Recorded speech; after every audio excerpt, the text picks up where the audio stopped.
जय हिंद फ्रेंड्स। गुरु भगवान के चरणों में सादर चरण स्पर्श, सादर वंदन। आशा करता हूं कि इस शो के माध्यम से आप सबके जीवन में सकारात्मक परिवर्तन हो रहे होंगे। होना ही चाहिए। भारत जैसे देश में पैदा होकर और कोई आदमी निराश मर जाए, निर्धन मर जाए, मतलब भारत जैसे देश में, भारत भगवान का देश, बड़ा आश्चर्य लगता था कि भारत में ही भगवान क्यों पैदा होते हैं। भारत भगवान का देश, यहां भगवान पैदा नहीं होते, भगवान बनते हैं। किसके संरक्षण में? गुरु के संरक्षण में।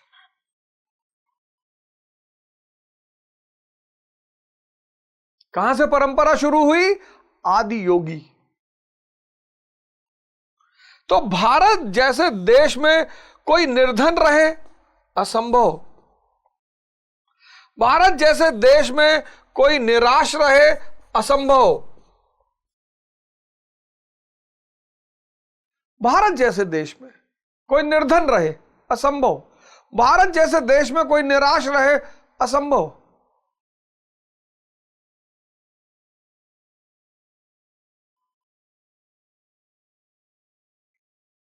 चैतन्य प्रधान देश है, चैतन्य प्रधान, कॉन्शियस, चैतन्य प्रधान देश। माया को कमाना नहीं है,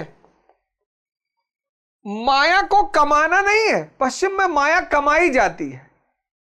माया को कमाना नहीं है, माया को जीतना है, गुलाम बनाना है, सेवा में लाना है। यहां स्टीव जॉब्स खूब माया कमाता है और कैसे मृत्यु होती है। यहां आचार्य रजनीश माया गुलाम है। 10 करोड़ की घड़ी, 100 रोल्स रॉयस। महाराज अड़गड़ानंद,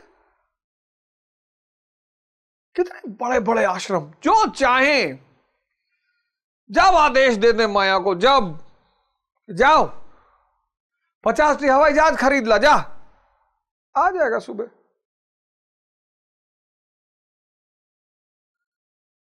इस देश में माया कमाई नहीं जाती, इस देश ने माया को गुलाम बनाया। अपारिग्रह का सिद्धांत अपनाया। अपारिग्रह, मुझे जितनी जरूरत है, क्योंकि मैं अपनी जरूरत को कभी भी पूरा कर सकता हूं, तो अभी जितनी जरूरत है बस उतना ही रखूंगा। मुझे हवाई जहाज की जरूरत पड़ेगी, मैं मंगा लूंगा। तो खरीद कर रखने की क्या जरूरत है? साईं इतना दीजिए जामे कुटुंब समाए, मैं भी भूखा ना रहूं, साधु ना भूखा जाए। बस प्रभु इतनी ही देना, बाकी जो भी जरूरत पड़ेगी, स्टार, कॉन्स्टेलेशन, प्लैनेट, सैटेलाइट, सब मंगा लेंगे। अपारिग्रह का नियम है, प्रेम का नियम है। मोहम्मद साहब के बारे में कहा जाता है कि तेरा घर लेफ्ट राइट आगे पीछे पूछ लेते थे कि भैया सब खाना खाए। आज हमें तो नहीं लगता मुसलमान अपने भाई को फोन करके पूछता होगा कि भैया तुम खाना खाए। बस मरने के लिए तैयार है, बस मरने के लिए तैयार है। आज का इंसान, चाहे हिंदू, चाहे मुसलमान, चाहे जो, अपनों को नीच दिखाने में, नीचा दिखाने में इतना प्रसन्नचित हो रहा है। किसी तरह अपनों को नीचा दिखा दे। कितना खोखला है। हाँ, दाढ़ी 3 बित्ता की रखाए हैं, हाजी है, लेकिन भाई से फोन करके नहीं पूछते होंगे कि भैया तुम खाना खाए, तुम्हारे बाल बच्चे सब खाना खाए। खाने पीने की कमी हो तो बता देना, तुम्हारा भाई हूं मैं। और मोहम्मद साहब किसके लिए कहते हैं? पड़ोसियों के लिए।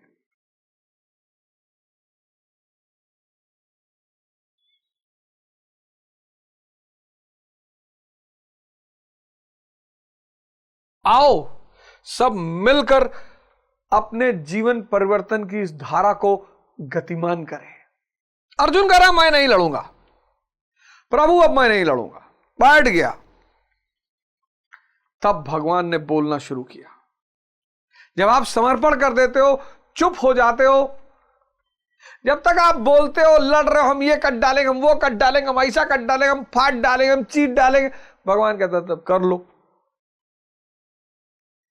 जहां मनुष्य असहाय हो जाता है वहां भगवान को याद करता है। जब तक उसके हाथ में है तब तक वो भगवान, अरे मैंने कमाया पैसा, ये साम्राज्य मैंने खड़ा किया। कब जो हो जाए 4 दिन तो मल तो शरीर से निकाल नहीं पाओगे, हैं? शुगर कंट्रोल नहीं कर पा रहे हो, 40 सीढ़ी चढ़ते हो, लगता है कलेजा फट के बाहर आ जाएगा, और होश में नहीं रहते हो। पत्नी मौके बेमौके 2-4 लाठी मार ही देती है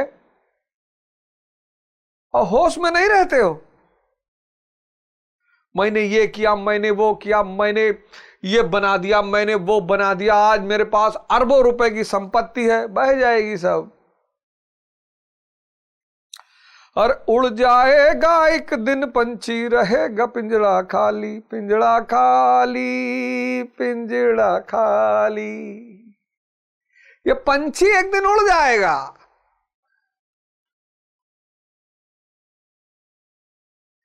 उड़ जाएगा एक दिन पंछी, रहेगा पिंजड़ा खाली। तो जब आदमी सरेंडर कर देता है, शांत हो जाता है, मौन हो जाता है, तब भगवान पहली बार बोलता है। तो भगवान ने अब कहा, अशोचा अशोच्या न शोच चस्त्वम प्रज्ञावदांश्व भाषयिष गत सून गत शूंश नानुशोषंति पंडिता। अर्जुन, तू ना शोक करने योग्यों के लिए शोक करता है और पंडितों के से वचन करता है। बड़ा प्यारा शब्द है इस श्लोक में, 11वें श्लोक में ये जो शब्द पंडित है, ये बड़ा प्यारा शब्द है। आपने अगर गुरु महाराज के बहुत सारे प्रवचन सुने होंगे तो 2 लोगों को बहुत पकड़ते हैं। एक यादव को पकड़ते हैं, एक पंडित को पकड़ते हैं। यादव को पकड़ते हैं, यादव गुरु महाराज 2 लोगों को बहुत पकड़ते हैं। एक यादव को पकड़ते हैं। यादव को पकड़ते हैं किस लिए? जब वो किस्सा सुना रहे होते हैं, किसका? निर्दोषता का।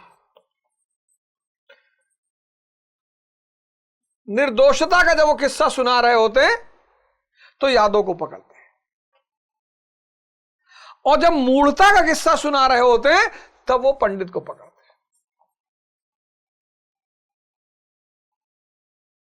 ये दोनों जो हैं उनके एग्जाम्पल हैं। जब वो किसी निर्दोष बात की बात करेंगे, अभी मैं यहां पे थे, क्या कहते हैं, फरीदाबाद में, तो बता रहे थे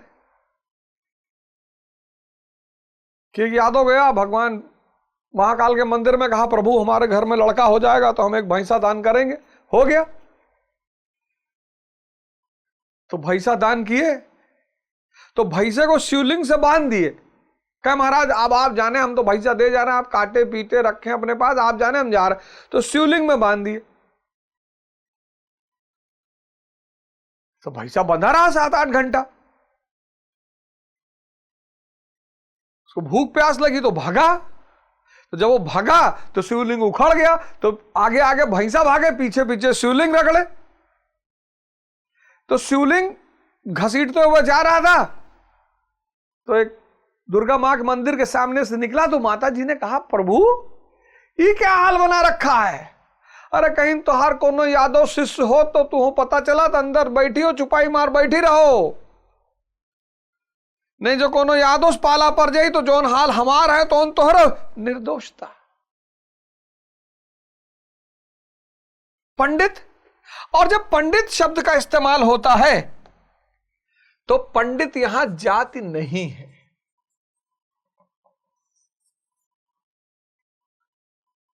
पंडित यहां जाति नहीं है। ये जो आप जात मानते हैं, पंडित जाति नहीं है। तो फिर पंडित है क्या? पंडित वर्ग है। पंडित वर्ग है। इस पंडित को संत वर्ग है। इसको इस्लाम में मौलाना कहते हैं, इसको ईसाईयत में पादरी कहते हैं, इसको सिख धर्म में ग्रंथी कहते हैं। ये सब पंडित हैं। इंफॉर्मेशन है। स्विमिंग की, तैराकी की किताब पढ़ रखी है, एक एक लाइन जानते हैं, एक एक लाइन वर्ड बाय वर्ड सब जानते हैं। तैराकी की किताब पढ़ रखी है।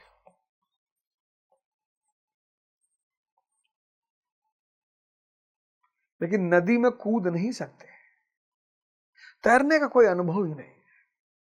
संत कोई किताब नहीं पढ़ा, लेकिन तैरने का अनुभव है। यह फर्क होता है पंडित और संत में। एक मौलाना साहब का एक वीडियो किसी ने मुझे भेजा था।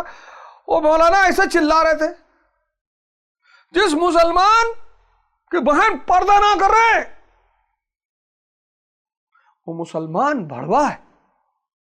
अरे मौलाना होश में बोलो, मौलाना होश में। कितनी हमारी मुसलमान बहनें आईपीएस ऑफिसर हैं, कितनी हमारी मुसलमान बहनें डॉक्टर हैं, कितनी हमारी मुसलमान बहनें सेना में हैं। क्या बोल रहे हो मौलाना? और फिर भड़ुआ शब्द को भी उन्होंने समझाया। सिर्फ भड़ुआ नहीं कहा, उन्होंने भड़ुआ शब्द को भी समझाया।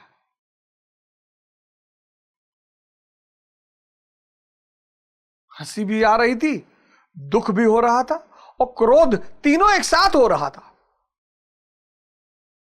हंसी भी आ रही थी, दुख भी और क्रोध भी। पंडित पोथी पढ़ पढ़ जगमुआ, पंडित भया न कोई। इसीलिए मैं बार बार कहता हूं, पढ़ने से कुछ नहीं होता। इंफॉर्मेशन बढ़ती है, इंफॉर्मेशन बढ़ती है। तो यह पंडित एक वर्ग है। इसको इस्लाम में मौलाना कहते हैं, इसको सिखों में ग्रंथी कहते हैं, और पादरी कहते हैं पंडित। इनके पास इंफॉर्मेशन बहुत है। तैराकी की किताब पढ़ रखी है, word by word, line by line, chapter, ये वो सब पता है, पर तैर नहीं सकते। जो पानी में कूदे तो गए, और इनके साथ कोई और कूदा वो भी गया।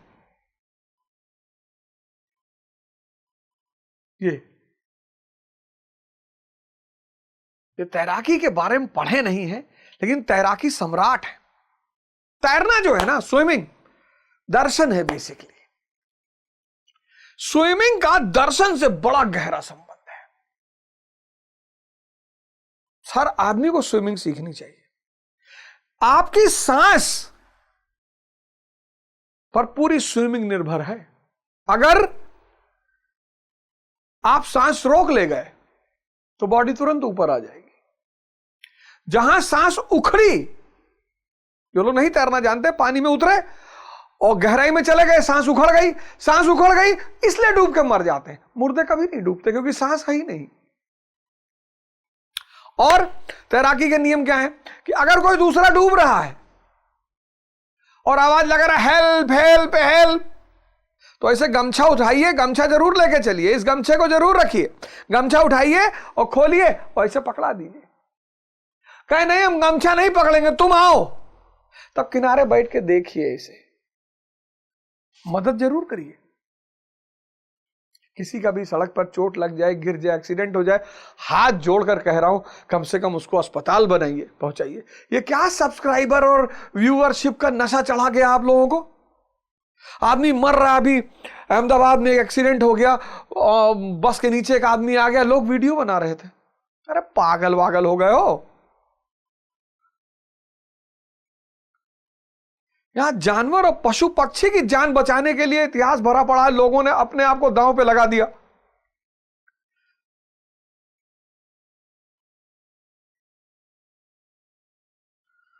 तो तैराकी के नियम जीवन के नियम से बहुत मिलते हैं। आपको भी बहुत लोग जीवन में मिलेंगे जो डूब रहे हैं, और अकेले डूबने का मजा नहीं, तो आपको बुला लेंगे।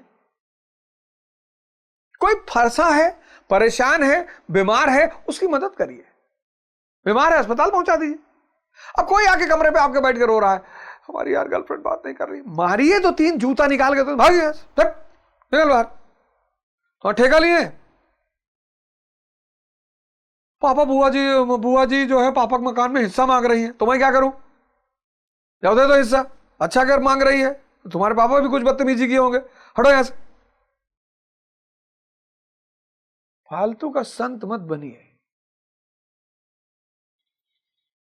और पैसा है 2-4 करोड़ तो उसको दे दीजिए कि जाओ अपने वापस कह दो नया मकान बनवा ले, मकान बुआ को दे दे, जाओ। जहां तुम कुछ नहीं कर सकते वहां क्यों हाथ डाल रहे हो फालतू में?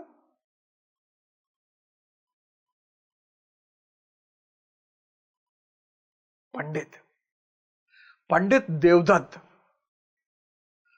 कबीर के समय की कहानी है, पता नहीं मिथक भी हो सकती है, पर मैंने कहानी सुनी, मुझे बड़ा अच्छा लगा। कहानी यह है कि पंडित देवदत्त पूरे भारत के मठों में शास्त्रार्थ करके सबको हराकर बनारस वापस पहुंचा और अपने अपनी मां से आगे, देखो ये IAS रैंक 1। माना अच्छा पूरे भारत को हरा है? बोला हाँ पूरे भारत को हरा है। सब विद्वान सब पैर घुटना पकड़ लिए, रोने लगे कि देवदत्त भैया माफ कर दो। अपने तरफ ऐसे तो कहा थे हैं? कोई साथे गए, डीएम से मिले, गए नहीं, डीएम खड़ा होगा कहां पर आ गई से बहुत भैया देख के, फर्जी बिना मतलब।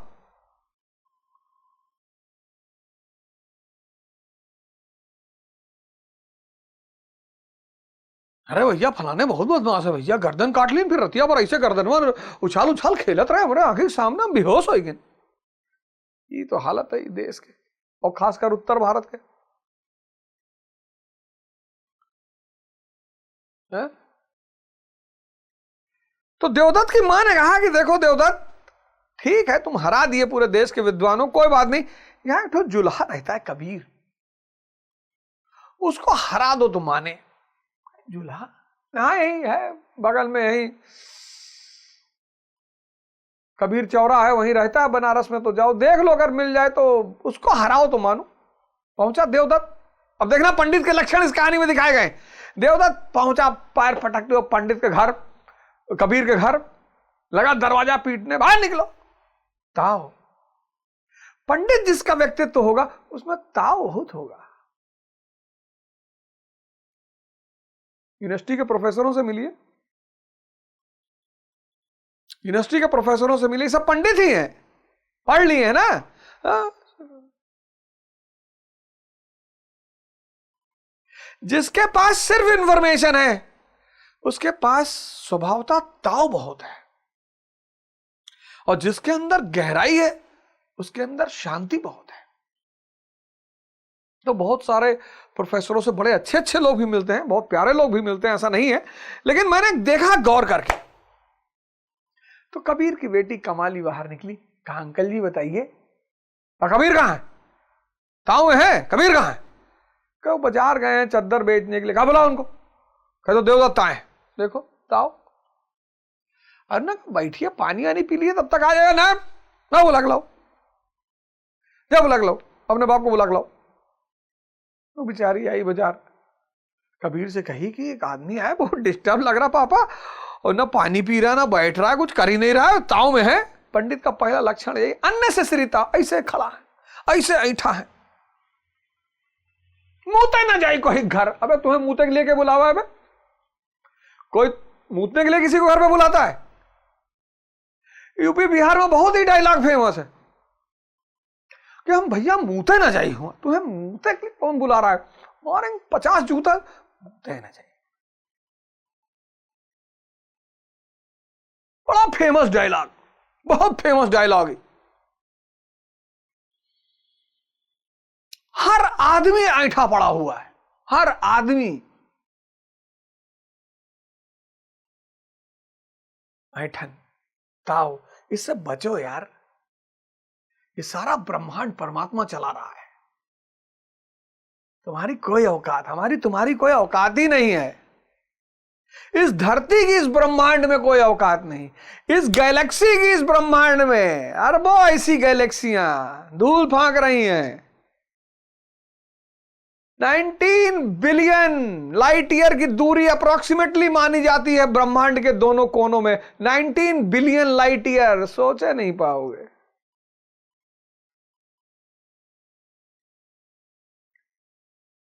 बोलेरो ले आए, ऐठा है, लेके निकले बोलेरो, कहीं दुबुआ देखत रहा, देखो कौन में देखत रहा, एकदम दीहा जरी जात रही, सारे हम लोग बोलेरो में बैठा रहे, कोई नहीं जरा वरा जात है, कोई कहूं नहीं जरत है, फर्जी में यहां सोचत रहा तो। यह है यूपी बिहार उत्तर भारत की दशा। फर्जी अपने सोचत रहा था कि देखो कैसे मुंह बनाए बैठा रहा, हम तुम्हें फॉर्चूनर में बैठा देखिस, देखो ओझवा कैसे देखत रहा। फर्जी, खुद सब कुछ खुद ही सोचते हैं, खुद है। और वहां दो चार चढ़ावे वाले मिल जाते कि हाँ देखा तो एकदम लागत है करेजवा फाट गया, यह मेरे देखत रहे।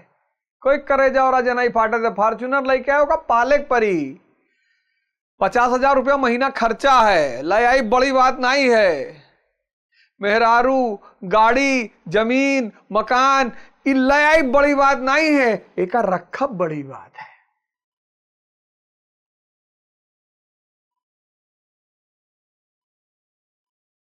तो पंडित के अंदर पहली चीज क्या है? ताव, ऐठन। कबीर कहन चलो अच्छा माई दे, आए कबीर, कहन पंडित जी नमस्कार। देखो सरलता है संत की, पंडित जी नमस्कार, है नमस्कार, ठीक ठीक, तो तोरे नाम कबीर है? जी जी जी जी जी पंडित जी। हाँ मैं पंडित देवदत्त, और मैंने चारों मठों में शास्त्रार्थ किया और सबको हरा दिया, मैं रैंक 1 हूं IAS में। अच्छा अच्छा पंडित जी बहुत अच्छी बात है, मिठाई खिलाओ भाई, ये रैंक 1 है। सरलता देखो, संत की सहजता देखो। अरे कहीं मिठाई मिठाई मिठाई मिठाई खाने आए, तुम अगर मिठाई खाने आए, तुम शास्त्रार्थ करने आए। कबीर कहीं महाराज हमसे, हम तो जुल्हा है महाराज, कभी स्कूले नहीं गए। पंडित की दूसरी कमी, पंडित की पहली कमी, पंडित की पहली कमी क्या है? ऐठन। जाति से कोई लेना देना नहीं। दूसरी कमी क्या है? बेहोशी। कहीं महाराज हम तो जुल्हा हैं, हमें कहां पढ़ने का अधिकार है महाराज, हम पढ़े लिखे ही नहीं है। तब देवदत्त को लगा कि हाँ यार ये तो पढ़ा लिखा नहीं है। कहीं महाराज आप, हमारी औकात है महाराज, हम आपसे बहस करेंगे महाराज।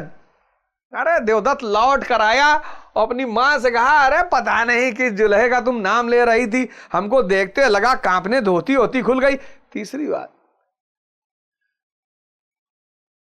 अहम, अहम, अरे स्व प्रशंसा, सॉरी स्व प्रशंसा, अपनी प्रशंसा खुद करना, स्व प्रशंसा,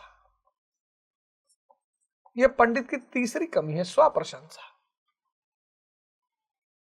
ना उन्ने जानी थे फलाने या यूपी बिहार में कोई मिलो तुरंत अपन परिचय बतावे लागत।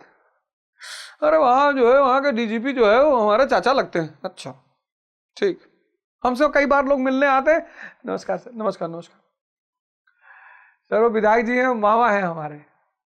कभी कभी लगता है बंद कर ली कमरे में, बहुत मारी 20-25 लाठी खींच के। हमारा गुरु महाराज अलगानंद पूरा ब्रह्मांड चलाते हैं, हम कहे किसी से आज तक? हम कहे किसी से?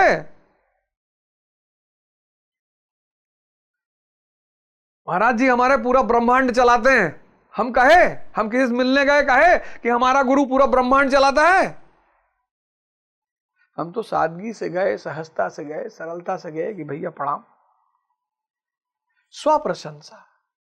हमारे यहाँ 1000 बीघा खेत में पुदीना वो आ जाते तो 2 किलो ले आओ तो चटनी बना ली थी। तो आया अपनी मां से कहा कि अरे पता नहीं किसके पास भेज दी थी, तो लगा कांपने, धोती होती खुल गई उसकी। उसकी मां ने कहा इसे थोड़ी मानेंगे, लिखा के लाओ। फिर आया देवदत्त, फिर पैर पटका, कहा लिख के दो। गहरी बेहोशी, सिर्फ बेहोशी नहीं, गहरी गहरी बेहोशी। कहा तुम लिख के दो कि तुमने हमसे हारी मानी। कहा महाराज गजब बात कर रहे हैं महाराज, जब पढ़े नहीं तो लिखेंगे कहां से? तो कहा उसने, कबीरदास जी ने कहा महाराज आप लिख लो। हाँ आप लिख लो महाराज। हाँ ये ठीक, हम लिख लेते, तुम दस्तखत करोगे। महाराज कहां दस्तखत करेंगे, अंगूठा लगा देंगे महाराज। हाँ हाँ ठीक है, अंगूठा लगा दो। ये 4 कमियां होती हैं पंडित के व्यक्तित्व में।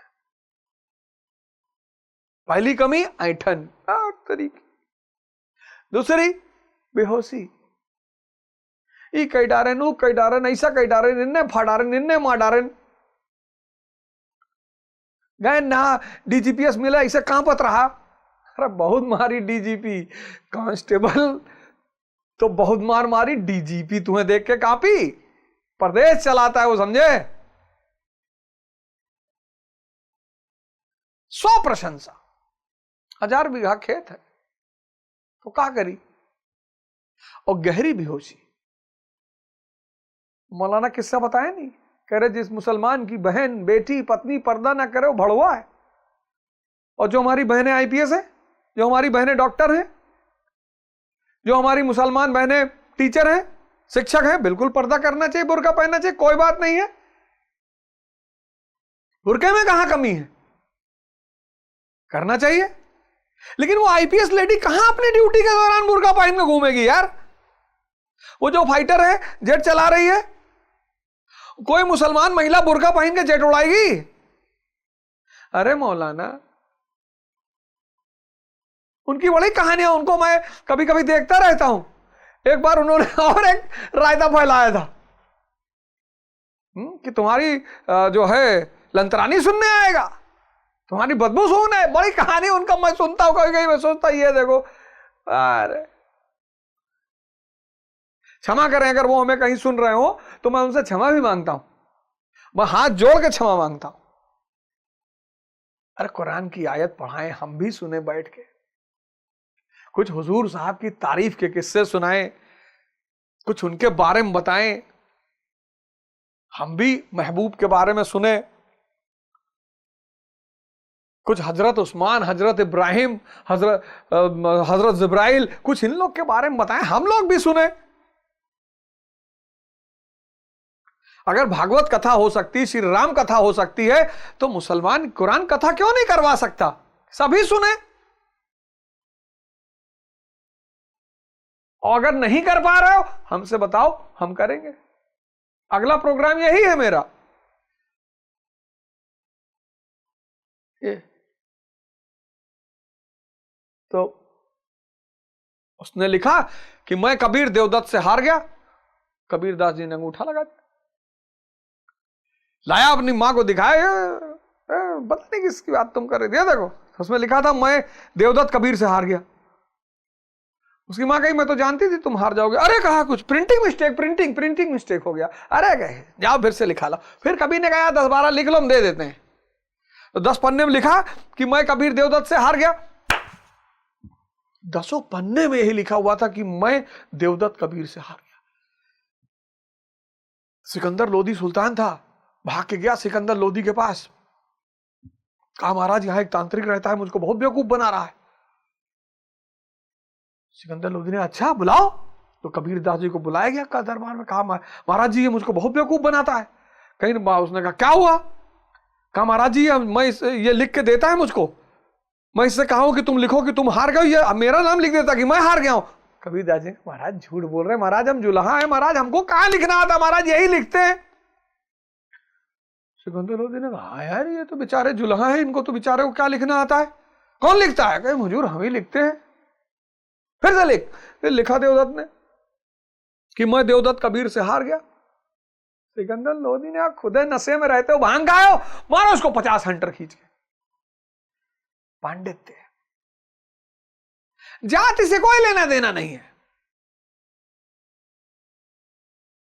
जाओ यूनिवर्सिटियों में बहुत जाति के प्रोफेसर हैं।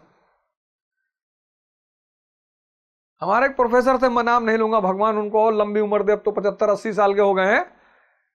तो हम लोग की तरफ देखे कहें निकम्मे लफंगे, और जिसको सबसे ज्यादा मानते थे, जो उनके लिए दूध घी मटर पनीर वनीर लेके आता था, वो पान की दुकान कर रहा है इलाहाबाद में। भगवान की मर्जी होगी। भगवान कृष्ण कहते हैं अर्जुन से इस श्लोक में कि तू पंडितों जैसी बातें कर रहा है यार, उटपटांग बातें। अर्जुन तू शोक ना करने योग्यों के लिए शोक करता है। बताओ 4 अरब वर्ष पहले धरती बनी, 4 अरब वर्ष पहले यह धरती बनी। यानी इस ब्रह्मांड में 14 अरब वर्ष पहले यह ब्रह्मांड बना।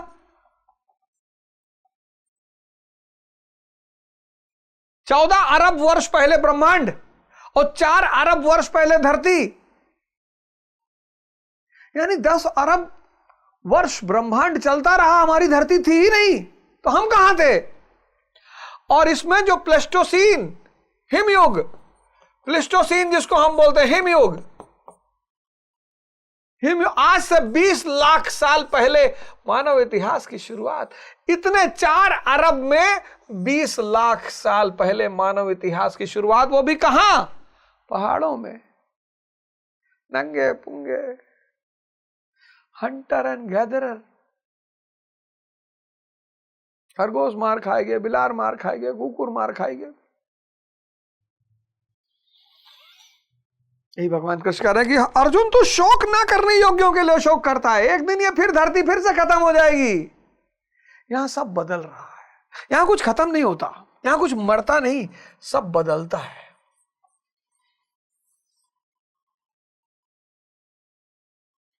तभी तो मैंने कहा कि भारतीय संस्कृति ने कहा ब्रह्मचर्य, गृहस्थ, वानप्रस्थ। वानप्रस्थ में सारी जिम्मेदारियां खत्म, सारा दायित्व। गृहस्थ आश्रम को बहुत कायदे से जी आप व्यतीत करिए, बहुत कायदे से गृहस्थ आश्रम को। हमारी जितनी माएँ बहनें हैं, मैं आपसे कहता हूं कि बिल्कुल आपके ऊपर कोई अत्याचार हो, उसके खिलाफ आवाज उठाइए, एकदम उठाइए, एकदम उठाइए। वो एक बहन है हमारी, बड़ा अच्छा प्रवचन वगैरह करती हैं, तो हमारी बहन है जया किशोरी जी, वो बड़ा अच्छा। देखिए, इस दुनिया में जो भी आपको अच्छी बातें सिखा रहा है उसमें फालतू में कमेंट मत करिए, कोई भी हो। आपको सीखना हो सीखे, नहीं तो अपने रास्ते जाइए। तो जया किशोरी बहन है, बहुत अच्छा भाई प्रवचन करती, बहुत अच्छा बोलती, बड़े अच्छी चीजों को सिखाती समाज को। ईश्वर उनको लंबी आयु दो, हमेशा खुश रखे। तो उन्होंने एक दिन कहा ललन टॉप के एक इंटरव्यू में, बड़ा अच्छा है, किसी ने क्लिप भेजी, मैंने देखा, बहुत अच्छा लगा मुझे। उन्होंने कहा कि जो लड़की विवाह के बाद अपने माँ बाप से ट्यूशन लेगी, उसको डाइवोर्स की डिग्री मुफ्त में मिलेगी। सारी मां बहनों से हाथ जोड़ कर कहे, आप कहीं परेशान हैं तो बिल्कुल आवाज उठाएं, आपके साथ कोई बदतमीजी कर रहा है एकदम आवाज उठाएं, वहां पर कोई समझौता नहीं। लेकिन घर को चलाना सिर्फ शक्ति का काम है। और पुरुषों से, भाइयों से मेरा निवेदन है कि महाराज लोग ध्यान साधना करिए। स्त्री का 2 चक्र नेचर से एक्टिव रहता है, पुरुष का एक ही चक्र है। जब वो ध्यान करता है तब उसका दूसरा चक्र खुलता है, तब वो स्त्री को प्रेम कर पाता है, तब वो शिव बनता है और स्त्री पार्वती बनती है। आज स्त्रियां गलत नहीं हुई, आज पुरुष कमजोर हो गए। कुछ लोगों को तो मैं नेल पॉलिश लगाए देखता हूं,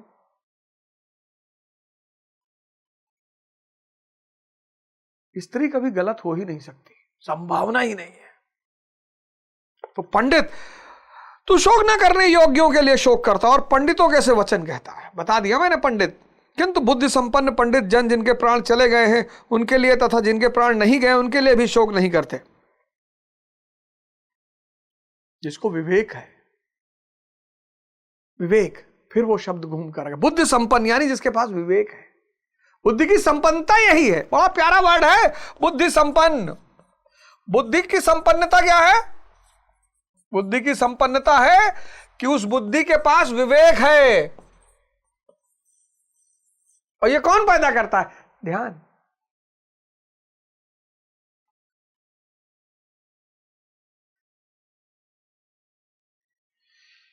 जाने हैं वो कौन नगरिया, आए जाए खत न खबरिया, आए जब जब उनकी यादें, आए ओठों पे फरियादे, जाके फिर ना आने वाले, जाने चले जाते हैं कहाँ दुनिया से जाने वाले,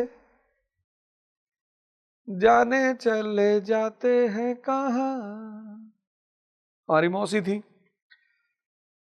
हमारी मां से ज्यादा वो हमको प्रेम करती थी।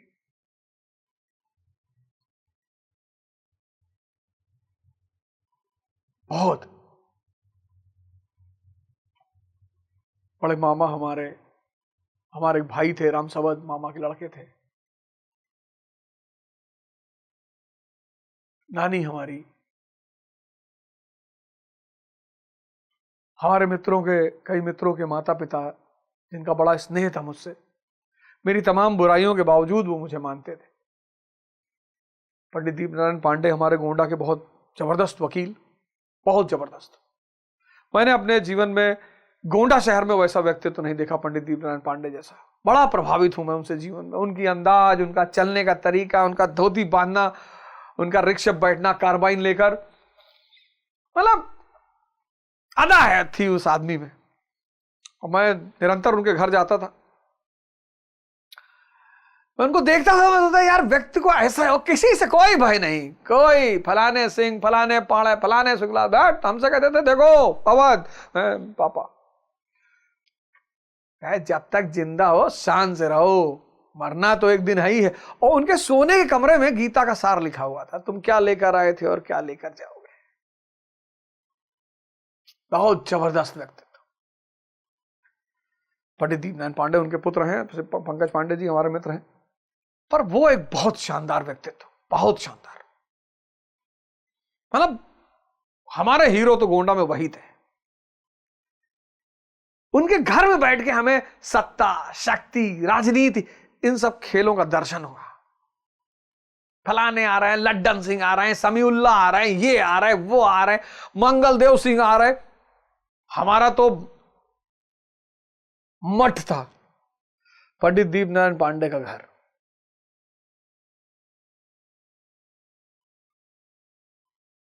जीरो नॉनसेंस, किसी के साथ कोई बदतमीजी नहीं, किसी को गलत राय नहीं। अब ताड़ते थे आवाज। कोई विधायक, एमपी, सांसद गोंडा वोंडा में तो हम नहीं जानते थे किसी की हिम्मत थी कि उनको आंख दिखा दे।